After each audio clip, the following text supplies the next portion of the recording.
Good morning friends. आपको फिर से स्वागत है माय यूट्यूब पे और एक नया वीडियो में फिर से हाजिर हूँ। और एक आज इम्पॉर्टेंट टॉपिक हम लोग डिस्कस करेंगे इस वीडियो में। और मैं बात करने वाला हूँ एनजीओ रजिस्ट्रेशंस के बारे में। और एनजीओ जैसे कि हमारे प्रीवियस वीडियो में आपने देखा है कि एनजीओ का रजिस्ट्रेशन आपके पास तीन ऑप्शन है, या तो ट्रस्ट एक्ट में रजिस्ट्रेशन करवा लें, या सोसाइटी एक्ट में, या non profit organisations under section 8 companies act 2013 according आप रजिस्ट्रेशन करवा सकते हैं। तो आज मैं इस वीडियो में जो डिस्कस करूंगा under section 8 company non profit organisations जो कंपनीज एक्ट 2013 के तहत रजिस्टर्ड होता है, मैं इसके बारे में इस वीडियो में बात करने वाला हूं। जो सेक्शन 8 कंपनी का जो रजिस्ट्रेशन जो है वो कंपनीज एक्ट 2013 के अकॉर्डिंग होता है। इसमें कुछ हम जो वीडियो में डिस्कस करेंगे डॉक्यूमेंटेशंस के बारे में डिस्कस करेंगे। सेक्शन 8 कंपनी बनाने के लिए क्या क्या डॉक्यूमेंट चाहिए, इसके गवर्नमेंट फीस क्या हैं, इसके टाइम टेकिंग प्रोसेस क्या है, इसके क्या बेनिफिट्स हैं, और ये सारी चीजें इस वीडियो में हम लोग डिस्कस करेंगे सेक्शन 8 कंपनी के बारे में। सबसे पहली बात, सेक्शन 8 कंपनी का जो रजिस्ट्रेशन होता है वो अंडर कंपनीज एक्ट 2013 होता है, ये पहला इंपॉर्टेंट पॉइंट है। सेकेंड जो है, सेक्शन 8 कंपनी का जो रजिस्ट्रेशन होता है वो दो पार्ट में हो सकता है।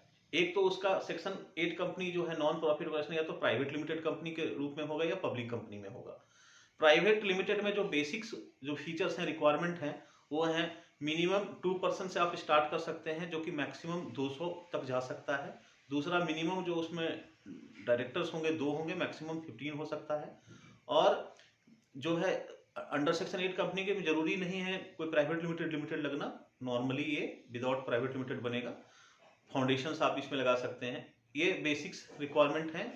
एनजीओ में जो प्राइवेट लिमिटेड वाला है वो पार्ट, इसी में एक पब्लिक लिमिटेड है एनजीओ सेक्शन 8 कंपनी, एक पब्लिक कंपनी के रूप में भी बनता है। उसमें मिनिमम जो है सो 7 मेंबर होंगे, मैक्सिमम अनलिमिटेड मेंबर हो सकते हैं। मिनिमम 3 डायरेक्टर्स या ट्रस्टी होंगे, मैक्सिमम 15 हो सकता है।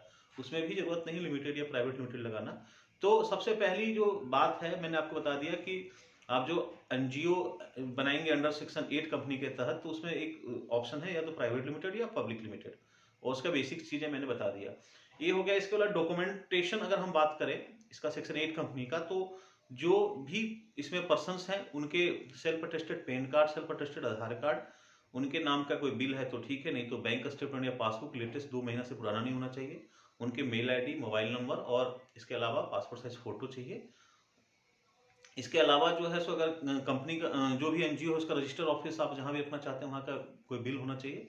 बिल के लिए अगर अपना है तो कंसेंट लेटर लगा देंगे, अगर रेंटेड है तो रेंट एग्रीमेंट लगा लेंगे। ये सारे डॉक्यूमेंटेशन है सेक्शन 8 कंपनी के रजिस्ट्रेशन के।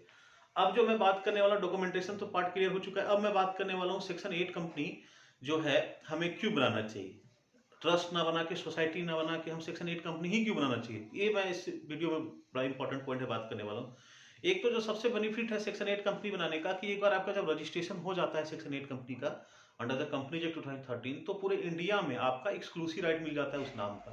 आपके अलावा पूरे इंडिया में उस नाम से कोई भी एनजीओ नहीं रन कर सकता है। बट ये बेनिफिट ट्रस्ट या सोसाइटी में नहीं है। जैसे कि ट्रस्ट एक्ट जो है सो एक स्टेट एक्ट है और सोसाइटी भी एक स्टेट एक्ट होता है, तो पर्टिकुलर उस स्टेट में आपको रिस्ट्रिक्शन बेनिफिट मिलेगा, उसके अलावा दूसरे स्टेट में नहीं मिलेगा। एक तो इंपॉर्टेंट पॉइंट ये भी है कि जो ट्रस्ट और सोसाइटी है, कोई नेम का प्रोटेक्शन नहीं है। जैसे एग्जांपल, आप दिल्ली में रजिस्ट्रेशन अपना ट्रस्ट कराते हैं या सोसाइटी कराते हैं, तो उसी नाम से दिल्ली में और भी कोई लोग ट्रस्ट रजिस्ट्रेशन करा सकता है या सोसाइटी करा सकता है। लेकिन अगर सेक्शन 8 कंपनी आपने रजिस्टर करवा लिया है तो पूरे इंडिया में एक्सक्लूसिव राइट आपको मिलेगा। आपके अलावा पूरे इंडिया में और कोई रजिस्ट्रेशन उस नाम से नहीं करा सकता एनजीओ के नाम से। लेकिन ट्रस्ट और सोसाइटी में बेनिफिट नहीं है, जो सबसे इंपॉर्टेंट है। दूसरा क्या है, ट्रस्ट और सोसाइटी में जैसे कुछ भी चीजें चेंज करनी है, ट्रस्ट के केस में जैसे एग्जांपल हमें ट्रस्टी ऐड करनी है, हटानी है, या एड्रेस चेंज करना है, तो आपको बार बार again and again registrar of trust के पास जाना पड़ेगा, जो कि फिजिकल जाना पड़ता है उसके जो भी ट्रस्टी हैं।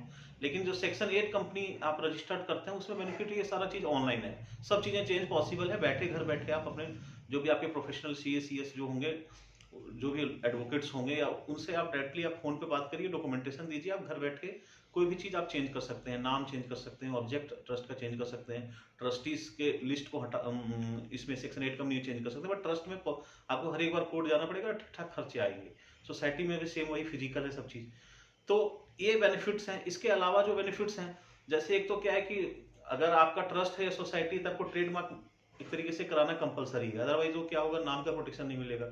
यहाँ पे ऑलरेडी अगर आप सेक्शन 8 कंपनी बना लेते हैं तो ट्रेडमार्क भले ही बाद में करा लें, लेकिन नाम का आपका प्रोटेक्शन हो जाता है रजिस्ट्रेशन होने के बाद। ये कुछ छोटे मोटे बेनिफिट्स हैं जो हम आपको बताए, जो मेरे अकॉर्डिंग जो सबसे मुझे अच्छा लगा कि एक तो ऑनलाइन कोई भी चीजें चेंज पॉसिबल है सेक्शन 8 कंपनी में, जो ट्रस्ट सोसाइटी में दिक्कत आती है। दूसरा, नाम का प्रोटेक्शन का प्रॉब्लम है ट्रस्ट सोसाइटी में।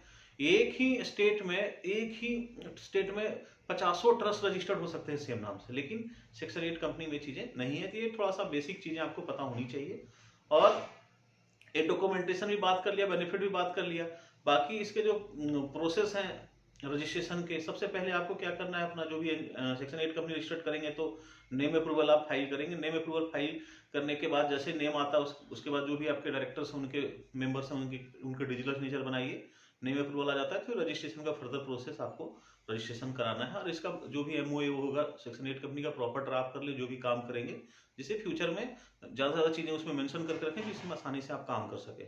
इसके अलावा आपको सेक्शन 8 कंपनी में जो ध्यान और क्या रखना है कि जैसे एक बार रजिस्ट्रेशन आपने हो गया आपका, तो आप इस रजिस्ट्रेशन के तुरंत बाद आप एक अपना अकाउंट खुलवा लें अपने जो भी एनजीओ के नाम का अकाउंट आप खुलवा लेते हैं। उसका अकाउंट खुलवाने के बाद आपको उसके फर्दर जैसे आपको अगर जीएसटी रिक्वायर्ड है तो जीएसटी ले लें। इसके बाद आपको क्या करना है कि आप एटीजी और 12A ले लें। अगर आपको डोनेशंस वगैरह का लेना ही है तो एटीजी 12A भी रजिस्ट्रेशन आप इनकम टैक्स में कर लें, जिससे बेनिफिट मिलेगा डोनेशंस का। अगर डोनेशन आप इंडिया से बाहर से लेना चाहते हैं तो आप फॉरेन कंट्रीब्यूशन रेगुलेशन एक्ट, जिसको हम FCRA बोलते हैं, उसका भी रजिस्ट्रेशन आप कर लें, जिससे डोनेशंस का आप ले सकते हैं इंडिया से बाहर का।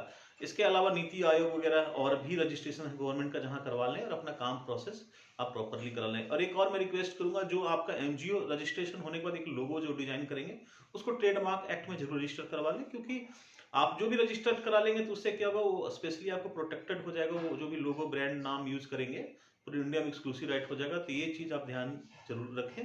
और मैं आप लोगों से एक और रिक्वेस्ट करूंगा, मेरे इस चैनल को लाइक करें, सब्सक्राइब करें और दोस्तों में शेयर करें। जी नमस्कार।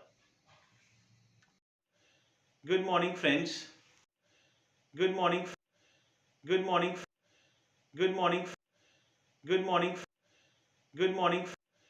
Good morning friends. Good morning.